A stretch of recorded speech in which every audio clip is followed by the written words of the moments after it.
Welcome to this deep dive.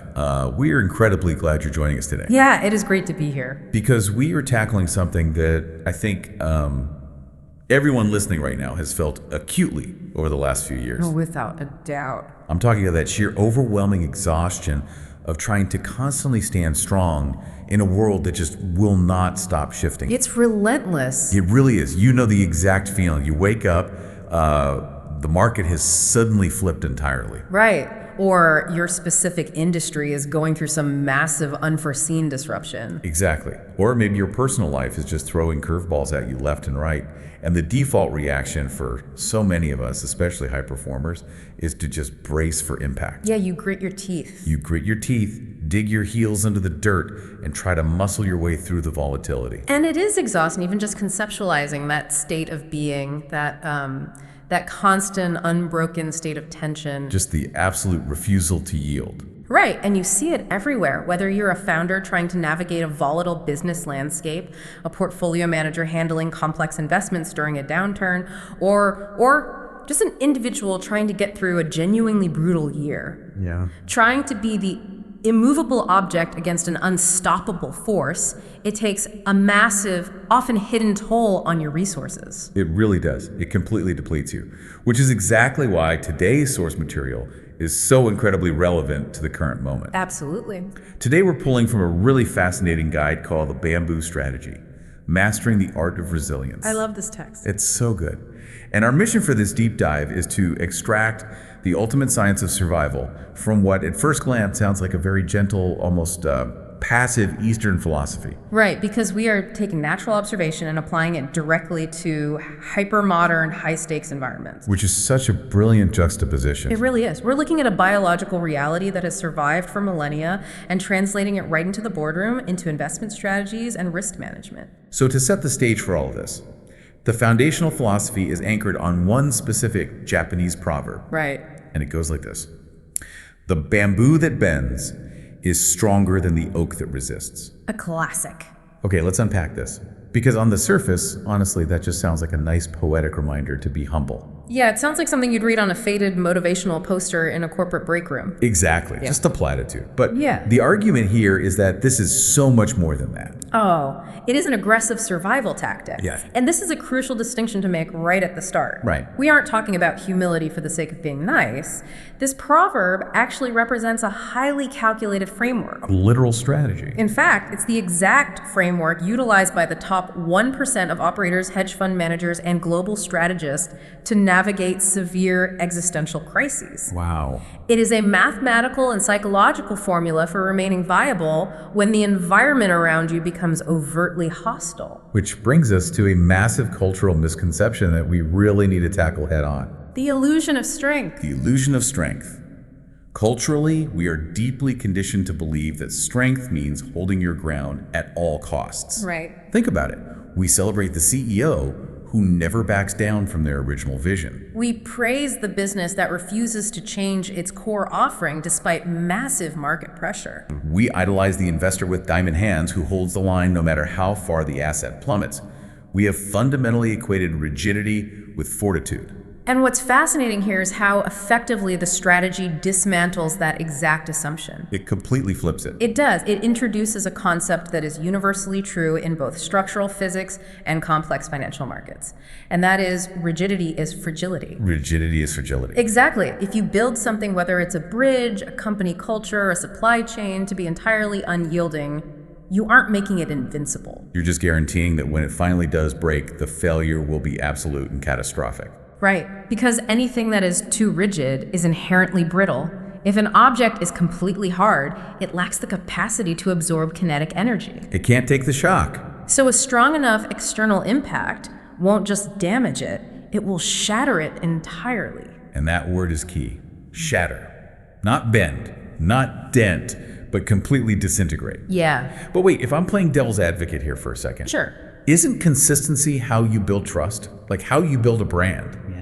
If you're constantly changing, don't you lose your identity? And that is the exact trap that catches so many brilliant, highly capable people. Greatly. It's what the source refers to as the ego of consistency. The ego of consistency. Yes, it is human nature to want to be right, and consistency feels incredibly safe. It feels like a strategy. Right. It feels like loyalty to your past success. Exactly. You cling desperately to past successes or to a legacy business model simply because it worked phenomenally well for you 5 or 10 years ago. But the world moves on. It does. And when the macroeconomic environment changes, consistency in your tactics becomes a massive liability. Yeah. The ego of consistency is that stubborn, prideful refusal to admit that the weather has changed and you are currently wearing the wrong clothes. That paints an incredible picture, and you can see this happen in real time. All the time. Think of a legacy tech company refusing to pivot to cloud services because their on-premise servers were cash cows a decade ago. Perfect example. They are playing the role of the mighty oak tree, trying to physically resist a Category 5 hurricane. And they think they're massive market share. Right, their thick trunk and their heavy branches. I think that's going to save them. But what is the inevitable result of that kind of friction?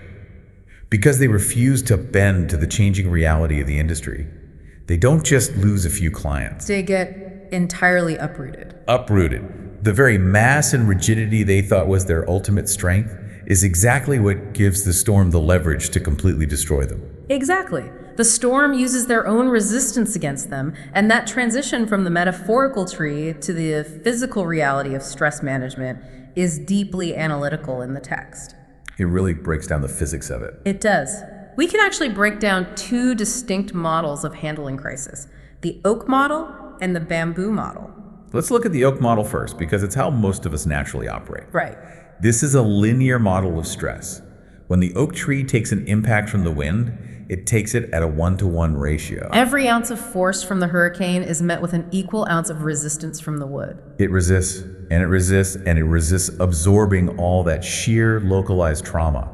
It is bleeding energy just to stand still. And it does this until its structural breaking point is finally exceeded. And when that linear threshold is crossed, it's game over. It snaps. Now contrast that entirely with the bamboo model. This is the paradigm shift. It is. This introduces a concept that is absolutely vital in modern strategic thinking: anti-fragility. Anti-fragility. Bamboo does not operate on a linear scale of resistance. It doesn't just stubbornly survive a storm, battered and broken. It actually benefits from it. Yes. It exhibits anti-fragility by benefiting from the volatility. When the storm hits, the bamboo absorbs the impact of the wind, but instead of fighting it 1-to-1, it bows. It yields. It yields to the pressure. And in doing so, it converts that kinetic energy from the external wind into potential energy within its own internal fibers. Okay, let's ground that. What does converting kinetic to potential energy actually look like for a business or an investor? It looks like liquidity and optionality. That makes sense. In physics, potential energy is stored energy waiting to be released. In a market crisis, a bamboo company absorbs the shock by immediately freezing non-essential hiring, shedding underperforming assets, and hoarding cash. That is the bending. Exactly. They are storing potential energy. So when the market bottoms out and the storm passes, they have the stored energy to aggressively acquire their oak competitors who snapped. Because the oak companies tried to maintain their massive overhead during a recession. Right. So they literally load up like a spring. Precisely. The bamboo bounces back to a standing position using that exact stored potential energy. But here's the most important part of the entire physical breakdown. Yeah. And this is where it gets profound. The act of bending, the intense stress of the wind, actually causes the bamboo's root system to grow deeper and wider than it was before the storm. Wow. The crisis literally forces it to expand its foundation. That is wild to think about. The storm doesn't just happen to it. The storm makes it fundamentally stronger and more grounded. It does. And this raises an important question for you, the listener, as we navigate through this. Think about your current portfolio, your business model, or even your personal boundaries. Are you taking life's impacts 1-to-1 right now? Are you the oak, absorbing every single blow, burning through all your reserves, just to maintain the status quo until you're dangerously close to snapping. Or are you operating like the bamboo? Letting the stress pass through you, yielding where you can, so your roots actually have the opportunity to grow deeper. Here's where it gets really interesting, because we aren't just left with a cool botanical observation to ponder. No, this is highly practical. It translates directly into the core anatomy of resilience. It gives us the fundamental, non-negotiable rule of this entire strategy. Maintain the root system, but change the posture. And that is the delicate, incredibly difficult balance to strike. Because of the pushback. Right, because the immediate pushback you hear is always, well, if I just bend to every market trend, I'm a pushover. I have no spine. I stand for nothing. But that is a misunderstanding of the anatomy. It is. It's about strictly categorizing the parts of your enterprise into two distinct areas, the roots and the branches. Let's define those, because the distinction is everything. It is. First, the roots. These represent your core values, your non-negotiables. If you're a company, this might be your commitment to user privacy or your fundamental mission to democratize finance. Right. These are the things that absolutely must stay firmly gripped to the earth, no matter how hard the economic wind is blowing. Yeah. You do not compromise the roots. Never. But then you have the branches or the trunk. In this strategic model, these represent your tactics and your methods. Your daily operations, the specific software products you currently sell, the marketing channels you use. The way your organizational chart is structured. Exactly. These must be entirely fluid. They must be willing to sway, bend, and completely alter their position based on the immediate situation. So, firm roots, but totally fluid branches. If we connect this to the bigger picture, you can see exactly why this specific anatomy is the only way to survive a true crisis. Because by letting your tactics bend. Right. By having the humility to abandon a failing product line that you spent 2 years developing, or by changing your entire go-to-market strategy overnight because a new competitor emerged, you protect the root. You keep the actual life of your endeavor going long enough to see the next day. The oak tree dies because it tries to protect its branches. It protects its tactics. Wow. The bamboo sacrifices its posture to protect its life. Survival first, ego second. Or ideally, ego not at all. Exactly. Which is a perfect pivot into the actual application of this. How do we execute this when everything around us is chaotic?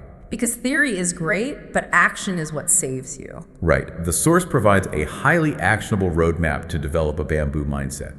And it starts with figuring out what you absolutely cannot compromise on. Execution under pressure is the only thing that matters. So, the first phase, define your route. Before a crisis even hits, or right in the middle of one if you are currently caught in the storm, you have to draw a hard line in the sand. You must identify what you absolutely cannot afford to lose. We're talking about your reputation, your core ethical ideology, your ultimate long-term goals. But there is a massive caveat to this first phase. Right, the hard part. The hard part isn't identifying your core values. The hard part is accepting that absolutely everything outside of those defined routes must be viewed as expendable. Expendable, that's a strong word. It has to be. If it is not your core ideology, it is merely a tactic. And you must be ready to pivot, alter, or completely abandon any tactic at a moment's notice. Because the moment you confuse a tactic for a core value, the moment you fall in love with your specific method instead of your ultimate goal, you become the oak. You become rigid. Which makes the second phase of this so incredibly vital and honestly probably the most psychologically difficult. Definitely. You have to read the wind.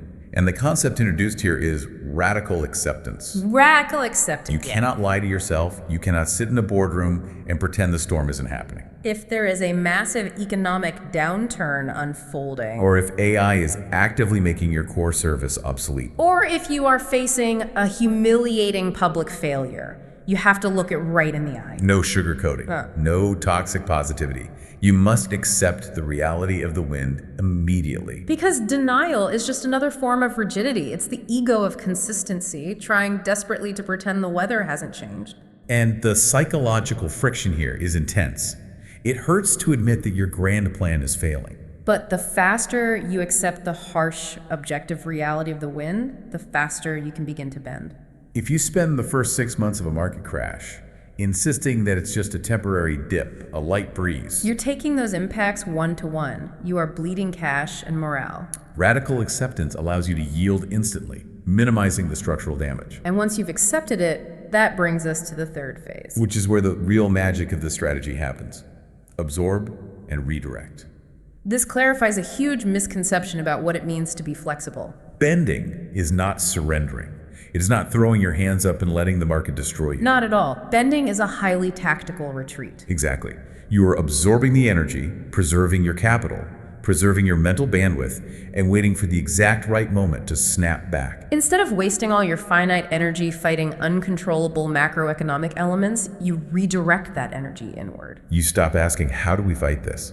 And you start asking deeply aggressive questions. You look at the disaster, you look at the disruption, and you ask, what does this specific situation give us that we didn't have yesterday? Or, even more directly, how do we make money from this crisis? I love that. How do we weaponize this storm? That is the anti-fragile mindset in action. You aren't just trying to survive the storm with minimal damage. That's still a defensive posture. Right. You are actively looking for the kinetic energy the storm is providing so you can convert it into an offensive advantage. If a new technology disrupts your industry, you don't lobby against it. You adopt it faster than your massive, slow-moving competitors. You are redirecting the force of the crisis to propel your own goals forward.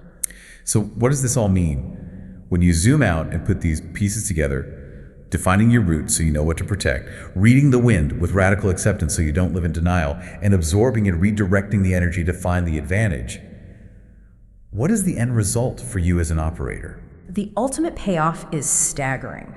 Mastering the bamboo strategy essentially makes you unkillable in the highly volatile, often brutal world of capitalism. Unkillable. When severe, prolonged crises hit, your competitors are going to fall apart. Even the ones who are highly skilled, incredibly well-funded, but culturally rigid. They will fight the winds. They will burn through their war chests trying to maintain their rigid posture. They will snap and they will die off. And while they're snapping under the pressure of their own resistance, you are just bending. You are yielding. You survive. But again, it's so much more than just outlasting them. Because you didn't waste your precious energy fighting the inevitable, uncontrollable wind. You conserved a massive amount of resources. You can then deploy that conserved energy to propel yourself forward the very second the wind begins to die down. This is the secret to massive compound growth following a downturn. You are aggressively expanding your territory, buying up market share, and deepening your roots, while everyone else is just trying to glue their broken branches back together. It is such a profound shift in perspective. You literally stop fearing the volatility. You really do. You stop dreading the next market correction or the next industry disruption because you know your architecture is specifically built to absorb it and use it. It truly changes how you view risk. And as we wrap up our analysis of this framework, I want to leave you with a final thought to ponder. I love this part. Something that builds right on the logic we've discussed today.